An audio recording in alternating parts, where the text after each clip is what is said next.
ఆత్మ సంబంధంగా ఆలోచించటం, ఆత్మ సంబంధమైన వివేచన కలిగి ఉంటాం.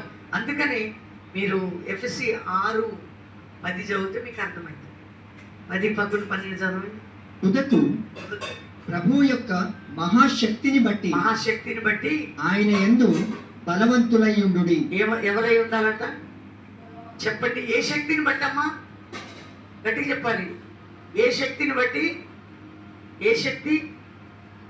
మ్యాన్ పవరా?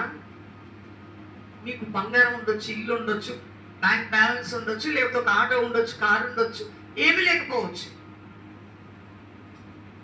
ప్రాపర్టీ ఉండొచ్చు, లేకపోతే పొలం ఉండొచ్చు, ఇల్లు ఉండొచ్చు, ఏది లేకపోవచ్చు. కానీ నిన్ను బలపరిచే దేవుని శక్తి మాత్రమే అని బైబిల్ చెప్తుంది.